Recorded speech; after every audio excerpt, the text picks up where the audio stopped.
नमस्कार, मैं रवीश कुमार। नई दिल्ली रेलवे स्टेशन पर जो हुआ वो दुर्घटना थी, लेकिन दुर्घटना के बाद जो हुआ वो दुर्घटना नहीं थी। इन दोनों में फर्क कीजिए। दुर्घटना हो सकती है कहीं भी कभी भी, लेकिन जब वो बार बार होने लग जाए तब वो केवल दुर्घटना नहीं रह जाती, लापरवाही हो जाती है और जवाबदेही तय होनी चाहिए। कुंभ में तैयारी के दावे किए गए, उन दावों की पोल खुल गई। फिर भी तमाम तैयारियों के बाद भी भगदड़ मच सकती थी, लेकिन मौनी अमावस्या की भगदड़ के 15 दिनों के बाद सरकार और रेलवे ने क्या सीखा, फिर से भगदड़ क्यों मची, सवाल इसका है। और तब वह केवल दुर्घटना नहीं कही जाएगी, यह संयोग का मामला नहीं रह जाता। जिस तरह से खबरों पर पहरा बिठाया गया, अस्पताल के आगे बंदूकधारी तैनात किए गए, पत्रकारों को रोकने की बातें सामने आई, दिल्ली के उपराज्यपाल ने अपने ट्वीट में बदलाव किया, रेल मंत्री ने कई घंटे तक भगदड़ शब्द का उल्लेख ही नहीं किया, उसका संबंध दुर्घटना के संयोग से नहीं है। उसका संबंध लीपापोती से है, सूचनाओं को छुपाने से है, और वो सब संयोग से नहीं हुआ। उसे दुर्घटना के खाते में डालने की चालाकी मत कीजिए। पूछिए कि क्यों ऐसा किया गया।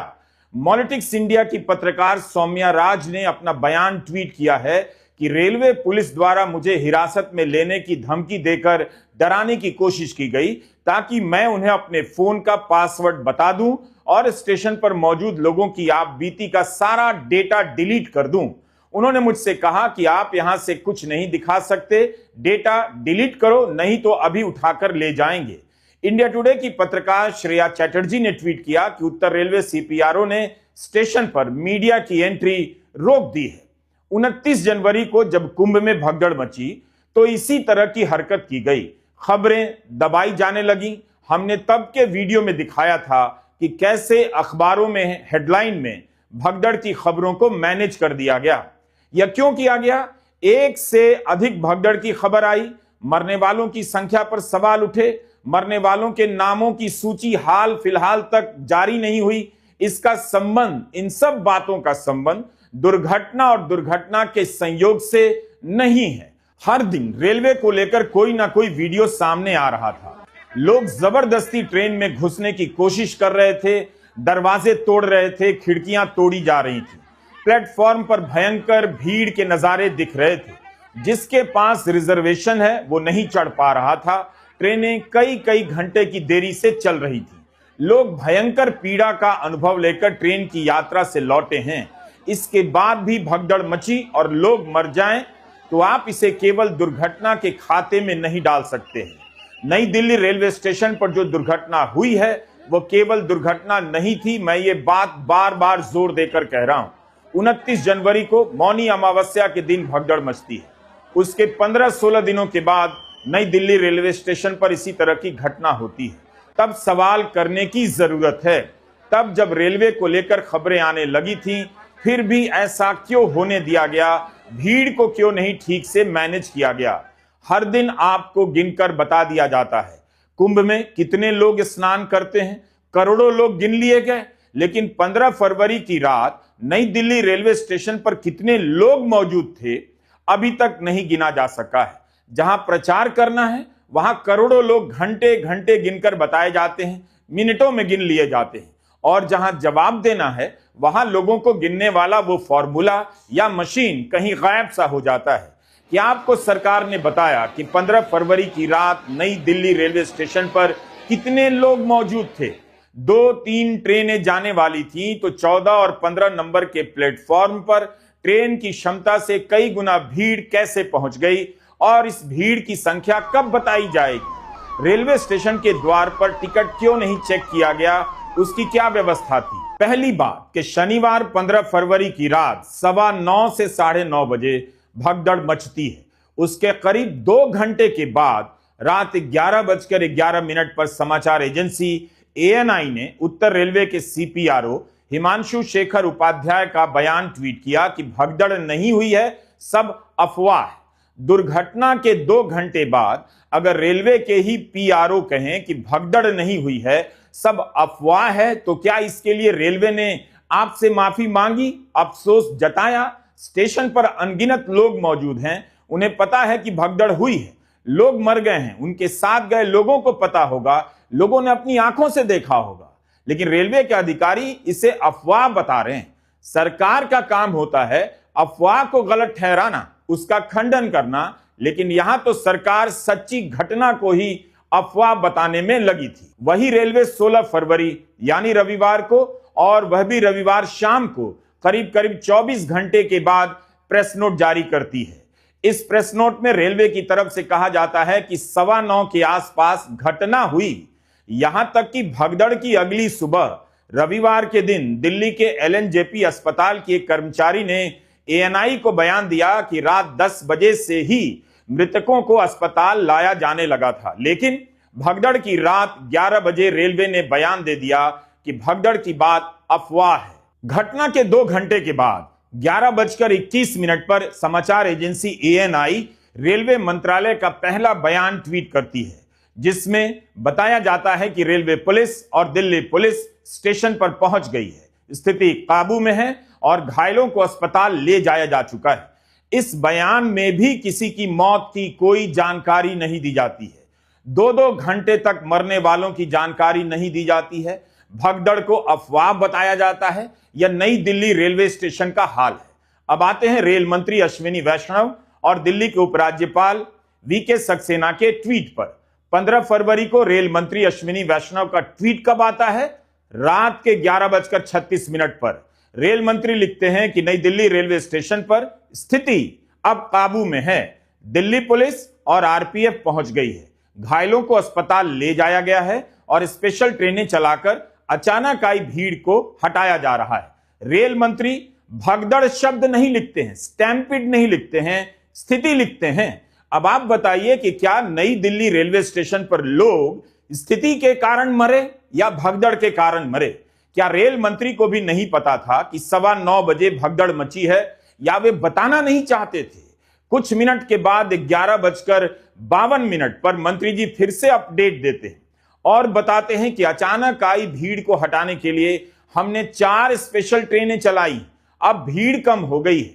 रेल मंत्री के इन बयानों के बाद, इन सब टाइमलाइन को ध्यान से सुनिए, रेल मंत्री के इन बयानों के बाद दिल्ली के उपराज्यपाल विनय सक्सेना 11:55 पर एक ट्वीट कर बैठते हैं और लिख देते हैं कि नई दिल्ली रेलवे स्टेशन पर अव्यवस्था और भगदड़ के कारण एक दुर्भाग्यपूर्ण हादसा हुआ जिसमें लोगों की जानें गईं।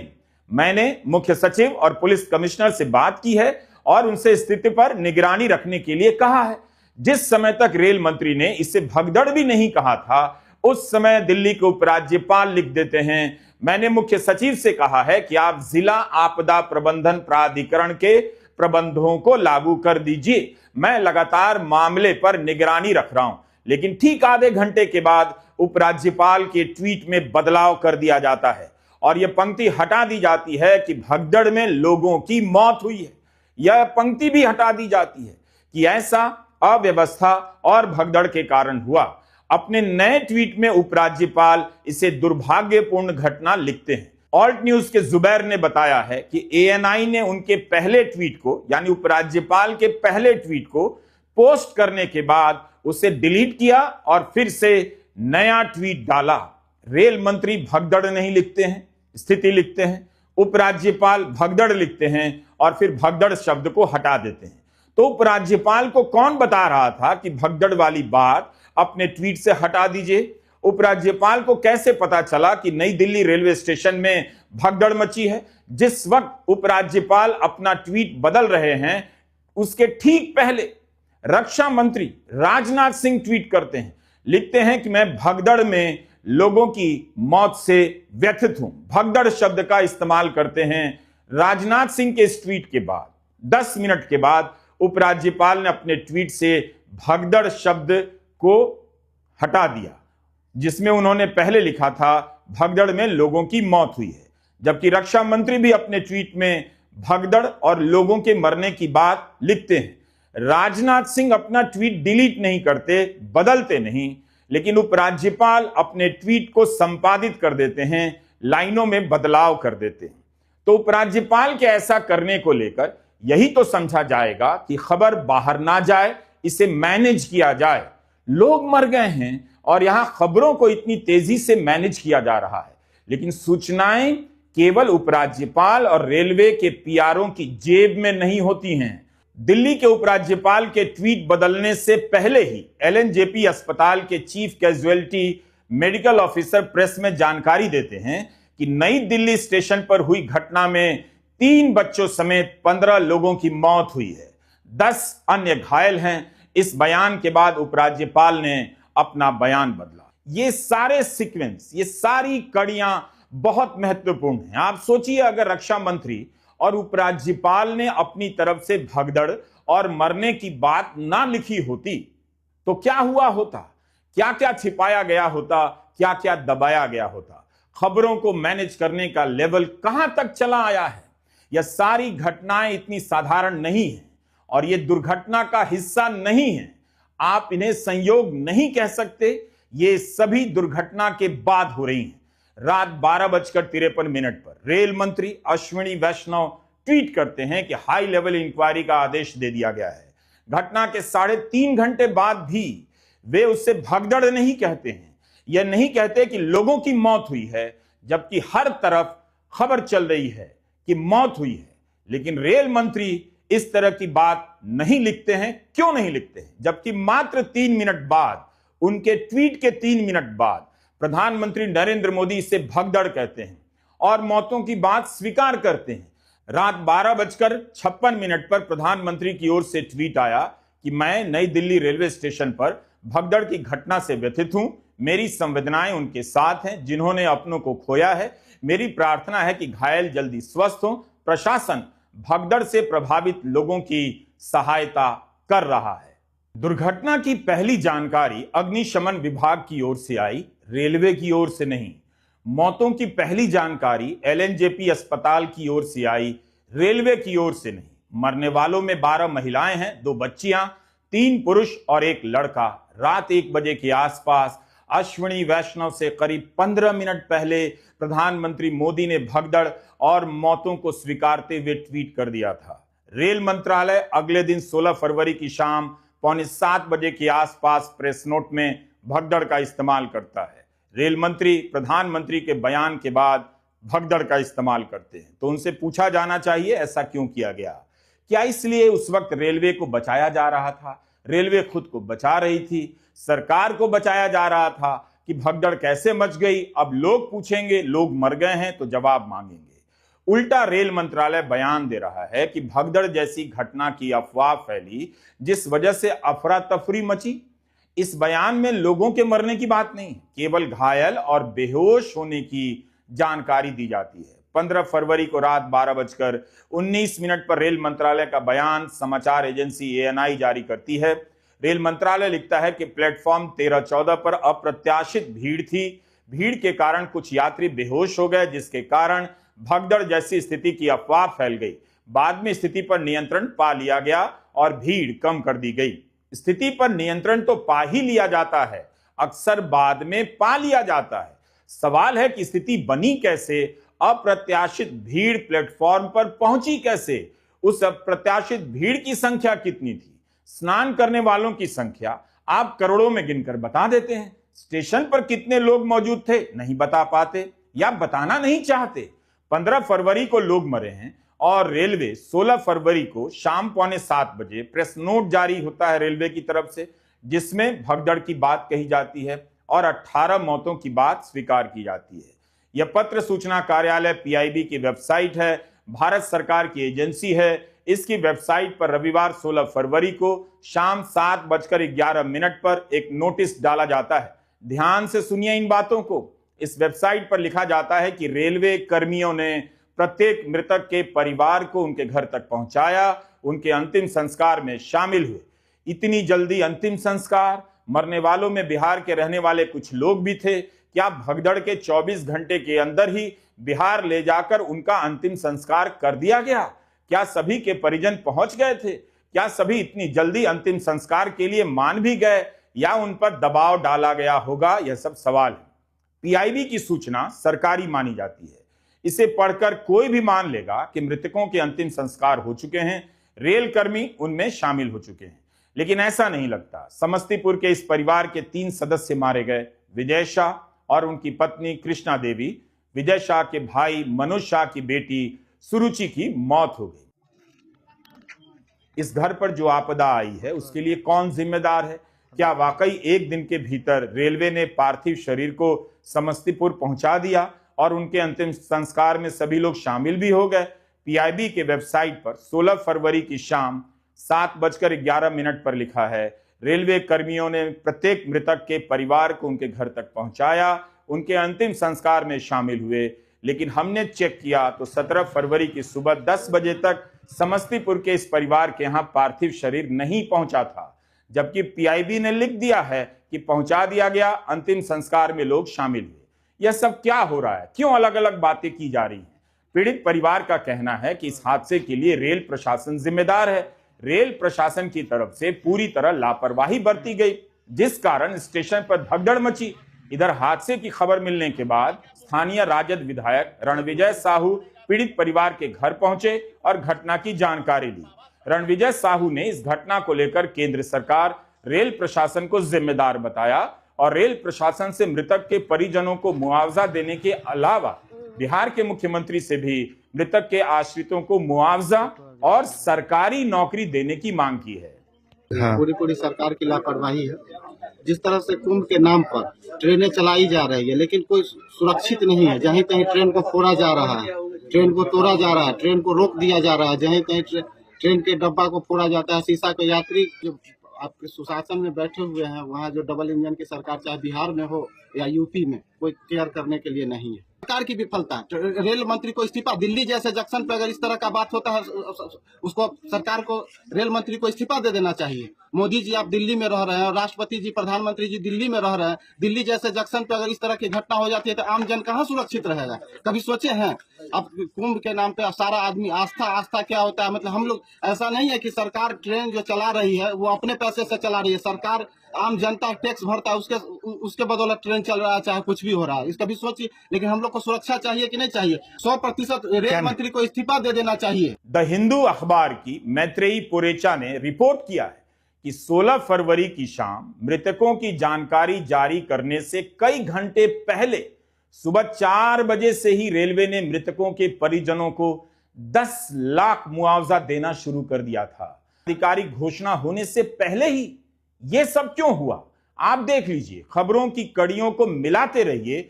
मरने वालों की औपचारिक घोषणा नहीं होती है, मुआवजा बढ़ जाता है। 24 घंटे के भीतर अंतिम संस्कार का दावा कर दिया जाता है। दिल्ली में दुर्घटना होती है, आपने टीवी देखा ही होगा, मैंने नहीं देखा, लेकिन आप बताइए कि दिल्ली में इतना मीडिया है, इतने कैमरे हैं, रिपोर्टर हैं, क्या आपने किसी भी मृतक के घर से कोई वीडियो रिपोर्ट देखी थी? देखी हो तो कोई बात नहीं, लेकिन इस सवाल पर सोचिएगा कि खबरों को दबाने में कौन कौन शामिल है, और जब ऐसा होगा तो लोग क्यों नहीं संदेह करेंगे, क्यों नहीं सवाल करेंगे कि सरकार की तरफ से जो दावा किया जा रहा है वह सही भी है या नहीं। इतनी जल्दी 18 मृतकों के अंतिम संस्कार के दावे किए गए। क्या सभी की एक ही परिस्थिति थी? सभी के परिवार और उनके रिश्तेदार वहां मौजूद थे? मुआवजा बांटने में जो तेजी हुई उस पर भी सवाल उठ रहे हैं। दिशा चौधरी, शिवनारायण राजपुरोहित और सुमेधा मित्तल की रिपोर्ट का छोटा सा अंश बता रहा हूं। इस रिपोर्ट में लिखा है कि मृतकों के परिजनों को कैश में मुआवजा बांटा गया, जबकि गाइडलाइन है कि केवल 50,000 तक ही कैश में मुआवजा दिया जा सकता है। बाकी पैसे चेक से या NEFT RTGS से दिए जाएंगे। न्यूज लॉन्ड्री का कहना है कि मृतकों, गंभीर रूप से घायलों और साधारण रूप से घायलों को कुल 1.99 करोड़ का मुआवजा दिया गया। इसमें से 1.8 करोड़ रुपए मृतकों के परिजनों को दिए गए। रेलवे के PRO हिमांशु उपाध्याय ने पुष्टि की, मान लिया है कि सभी को कैश में पैसे दिए गए। जैसा कि हमने कहा, हम पूरी रिपोर्ट यहां नहीं पढ़ेंगे, यह न्यूज लॉन्ड्री के साथ ठीक नहीं होगा। आप बाकी रिपोर्ट उनकी ही साइट पर जाकर पढ़ें। लेकिन इस रिपोर्ट में दिल्ली के बिजवासन में रहने वाले राजकुमार का बयान छपा है। राजकुमार किराने की दुकान चलाते हैं। उन्होंने कहा कि उनके चाचा प्रभु शाह को 10 लाख कैश में दिए गए। उनकी 24 साल की बेटी बेबी कुमारी की मौत हो गई। यह पैसा लेडी हार्डिंग अस्पताल की मोर्चरी के बाहर रविवार की सुबह 4 बजे दिया गया, जल्दी से जल्दी मामले को बंद करने के लिए। इसमें यह भी लिखा है कि शाह अपनी बेटी का शव लेकर मोतिहारी जा रहे हैं और न्यूज लॉन्ड्री ने वह तस्वीर देखी है जिसमें प्रभु शाह को 10 लाख की राशि कैश में दी जा रही है। कैश में मुआवजा दिया जाता है। उस वक्त इतना कैश कहां से आया होगा? ऑनलाइन पेमेंट की तारीफ करने वाली मोदी सरकार अपनी ही गाइडलाइन के खिलाफ जाकर 50,000 से अधिक की राशि कैश में क्यों बांटती है? घटना के 24 घंटे के भीतर अंतिम संस्कार होने के दावे किए जाते हैं, रेलवे के कर्मियों के मौजूद होने के दावे किए जाते हैं। यह आपके ऊपर है कि आप इसे कैसे देखते हैं। हमारा कहना है दुर्घटना हो सकती है, लेकिन यह सब जो हुआ केवल दुर्घटना नहीं है, भगदड़ मची। आप भगदड़ को अफवाह बता देते हैं, मरने वालों की संख्या देर से बताते हैं, 10-10 लाख मुआवजा कैश में बांट देते हैं। खबरों को मैनेज करने से दुर्घटनाएं मैनेज नहीं होती हैं। दुर्घटनाएं ना हो, भगदड़ ना हो, इसके लिए सरकार को ड्रिल करनी चाहिए थी।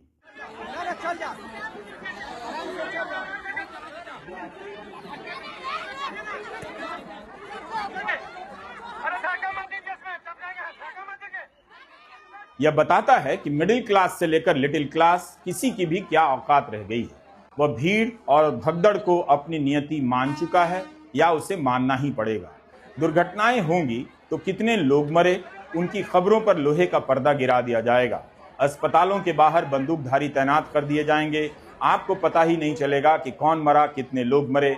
चश्मदीदों ने न्यूज लॉन्ड्री को बताया कि भगदड़ तब हुई जब लोग प्रयागराज जाने वाली ट्रेन के इंतजार में प्लेटफॉर्म पर खड़े थे। ट्रेन 10 बजे आने वाली थी। कुछ लोगों ने बताया कि घोषणा हुई कि ट्रेन का प्लेटफॉर्म बदल गया है। जैसे ही यह घोषणा हुई, स्टेशन पर अफरा तफरी मच गई। समाचार एजेंसी पीटीआई को दिल्ली पुलिस सूत्रों ने बताया कि घोषणा की गई कि प्लेटफॉर्म 16 पर प्रयागराज स्पेशल आने वाली है, जबकि प्रयागराज एक्सप्रेस प्लेटफॉर्म 14 पर पहले से खड़ी थी।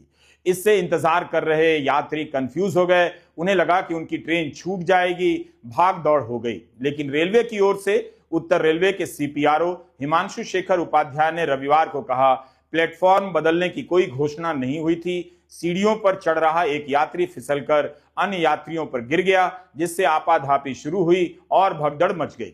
राष्ट्रीय आपदा प्रबंधन की अपनी एक गाइडलाइन है कि ट्रेन और बस की सूचनाएं अलग अलग लोकेशन पर दी जाएंगी। अखबारों में भी इन्हें छपवाया जाएगा। क्या ऐसा किया गया था? रेलवे स्टेशन के बाहर क्या बड़े बड़े अक्षरों में इसकी सूचना लगवाई गई थी? नई दिल्ली ही नहीं, बाकी स्टेशनों की भी बात कर रहा हूं।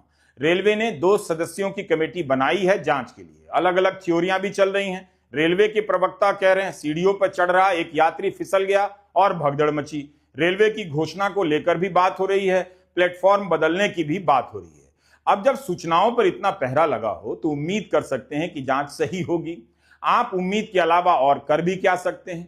वो लोग बहुत भोले हैं या फिर शातिर हैं जो आबादी का सवाल लेकर चले आए हैं कि इतनी आबादी बढ़ गई है, अब तो ये सब होना ही है। अभी तो आप 40 करोड़ 50 करोड़ की संख्या बताकर वाहवाही लूट रहे थे कि कुंभ में इतने लोगों ने स्नान किया, तब तो आबादी समस्या नहीं है। उसी आबादी के कारण आप 40-50 करोड़ के स्नान का क्रेडिट लिए जा रहे हैं। और जब लोग भगदड़ में मारे जाते हैं तो आप आबादी को समस्या बताकर दुर्घटना पर पर्दा डालते हैं और सरकार को जवाबदेही से बचाते हैं। भगदड़ है या नहीं, कितने लोग मरे, कैश में मुआवजा क्यों दिया गया, इन सवालों पर बात नहीं करते। आबादी के नाम पर सरकार की हर लापरवाही पर पर्दा डालने का खेल बहुत खतरनाक है और वाहियात है। रेल मंत्री को बताना चाहिए कि मौनी अमावस्या की भगदड़ के बाद दूसरी बार ऐसी घटना क्यों हुई। क्या दूसरी घटना को भी संयोग मान लिया जाए, आबादी के कारण मान लिया जाए? फिर तो सरकार को कुछ करने की जरूरत ही नहीं। मोदी सरकार की कुछ मामलों में किस्मत बहुत अच्छी है। उसकी तरफदारी और बचाव में दिन रात खड़ा रहने वाला मीडिया है और समर्थकों की ऐसी बेशर्म फौज है जो अपनों की ही मौत पर पर्दा डाल सकती है। मरने वाला समाजवादी या कांग्रेसी नहीं था, गैर मजहबी भी नहीं था, फिर भी लोग चुप हैं। एक ऐसी भीड़ बना दी गई है जो दूसरों पर धावा तो बोल देती है, लेकिन अपनों के मारे जाने पर आबादी आबादी करने लग जाती है। समर्थकों की ऐसी भीड़ से आप क्या उम्मीद करेंगे? क्या धर्म की राजनीति ने इनके भीतर सच बोलने, सच पूछने का साहस समाप्त कर दिया? फिर धर्म की राजनीति ने इन्हें क्या बना दिया? देश को क्या मिला इस धर्म से? या तो राजनीति में धर्म का सबसे बुरा असर है कि आदमी अपनों की ही मौत पर चुप हो जाए, यह तो हर तरह से अधर्म है। मैं फिर से कहता हूं कि दुर्घटना कभी भी कहीं भी हो सकती है, लेकिन इसका मतलब यह नहीं कि दुर्घटनाएं होती रहें। जो सरकार 80 करोड़ लोगों को मुफ्त राशन देते वक्त यह नहीं कहती कि आबादी की समस्या है, जो सरकार स्नान करने वाले लोगों को 40 से 50 करोड़ लोगों को गिनते वक्त नहीं कहती कि आबादी समस्या है, कैसे गिने, गिना नहीं जा रहा है।